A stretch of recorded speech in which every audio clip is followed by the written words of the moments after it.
Hi guys! Good morning! Welcome back to my channel, and for today's vlog, nandito tayo sa Camellia Pristina sa may buhay na tubig, Imus, Cavite para sa isang home tour. Ang ating ipapakitang unit ay ang unit na ito na isang Bank for Close property. And this is the neighborhood. Maganda yung location ng unit dahil nasa main road, may open space na parang park sa tapat and corner lot. Ang kanyang lot area ay 81 square meters at ang kanyang floor area ay 48 square meters. Meron itong lot space sa harap. Possible ka dito maglagay ng mini garden. Meron din ito sa gilid. Malaki yung lupa niya sa gilid dahil ito ay corner lot. Possible ka dito mag-extend. Possible mo rin ito gawing garden. Ayan, meron ka ng libreng banana tree and malaki malaki yung lot space na to kasi this is 81. So yung floor is 48, 24 lang yan sa baba, 24 lang din yan sa itaas. So 81 less 24, approximately meron kang 57 square meters pa na lupa. Tara, pasukin natin. Disclaimer lamang po, this is Bank for Close property. At dati po itong model house, kaya mapapansin nyo maganda na yung kanyang interior.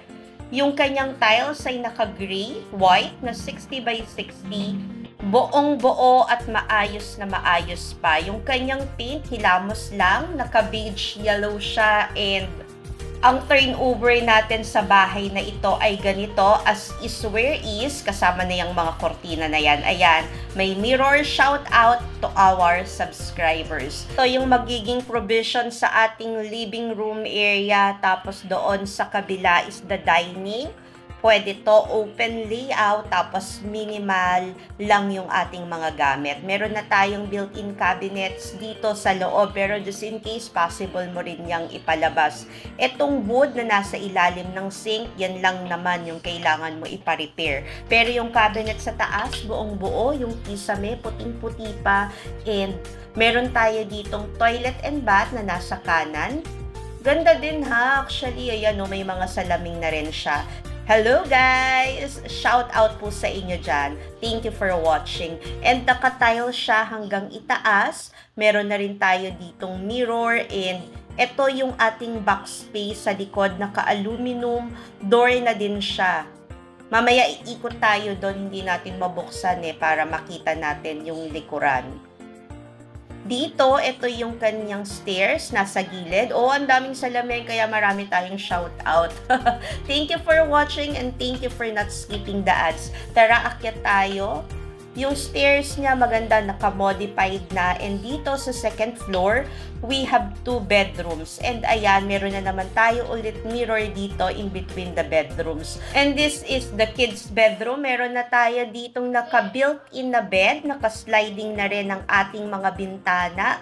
Merong mga aircon, I don't know lang, siguro hindi na rin yan gumagana. Pero meron na rin dito tayong built-in cabinets. Ayan, buong-buo, maayos pa. Meron lang kailangang pukpukin doon sa side. So, may mirror ulit tayo. Shout out sa ating mga kababayang OFW na nanonood. Thank you, thank you, thank you. And dito, tara, pasukin natin itong ating master's bedroom. This is the master's bedroom. Very spacious siya. Meron na rin tayo ditong built-in beds and meron na rin mga lagyayan ng kurtina, and ang ganda actually, naka-tiles na rin ito, repaint lang. Sobrang ganda na nito, pang home bodies na yung peg. Meron tayo ditong built-in cabinets na meron ng mga salamin. At in fairness, aesthetic siya kasi meron pa siya ditong full body mirror sa gitna. Ayan, sisilipin natin. Ito yung ating magiging vacant lot space just in case. Ayan, marami na rin siyang tanim na halaman. Pwedeng-pwede ka dyan mag-garden. Ang ganda ng bahay na to dahil this one is dating model house and this one is selling only for almost 2.8 million pesos. Siguro kung sa developer to, mga nasa 6 million up na to considering yung lot size, and medyo pamilya kasi to, kaya brand medyo mahal yung mga houses dito. So yan yung built-in cabinet, binuksan natin and pack. ayos na ayos pa. Ikaw at ang gamit mo na lang yung kulang, konting linis, konting repaint. Bongga na ito dito kasi tingnan mo, ang ganda nung harapan mo. Meron kang sarili mong park dyan sa tapat. Tapos napakalapit lang nito sa playground at napakalapit lamang din ito sa entrance gate. So kung may mga anak ka, hindi ka na mag-worry kasi walking distance lang, may basketball doon. Mamaya ipapakita natin na daanan din namin. So, this is ready for occupancy na, as is where isang ating turnover, and for as low as 20% down payment, pwede ka nang lumipat sa property na ito. Yung remaining 80% is loanable siya through in-house, convertible to bank loan. Do not worry dahil kami po ang bahala sa process. Just in case nakulangan ka sa kwarto, pwede ka naman maglagay ng extension. Ayan, pababa na tayo. Meron ulit tayong mirror. O, diba? Kotang-kota tayo sa pa-shout out. And kung bago ka pa lang sa channel na ito, I'm Sheila Veronilla, your friendly real estate broker. My blog is all about buying and selling of real property investment and anything in between. Kaya kung gusto mo ng ganitong content, please don't forget to like, subscribe, and hit that notification bell para lagi kang updated. Thank you! Pa-support na rin po by clicking the like and the super thanks button. Baka naman. Ayan, ito na yung gilid ulit. Babalikan natin kasi very rare yung mga ganitong units na may lot space ka pa dito sa gilid. Pag napabakuran mo yan, sobrang laki pa niyan. And meron ng mga saging, meron ng gabi dito. So, para sa ating mga plantito at plantitang kapitbahay, ay pwedeng-pwede sa inyo ito. This is the back of the house. Pwede mo to gawing service area, dirty kitchen, laundry area. Maayos actually, maski yung mga damo, diba, hindi masukal.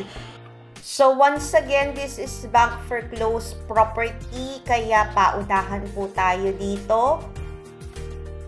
Dadaanan natin yung playground para mabigyan ko kayo ng full tour. Just in case may mga anak kayo, ang ganda dito, talagang ma-e-enjoy nila. Bago ka makarating ng playground, meron na dong daan, bahay mo na kaagad. So, this is the gate, ayan. And ito yung pinaka-rotonda. Pero bago ka dumating dito, madadaanan mo na yung street papunta dun sa bahay. Yun yung basketball court. Ito yung clubhouse. Ayan yung kanilang clubhouse. And dito naman sa kabilang side, ito yung kanilang playground.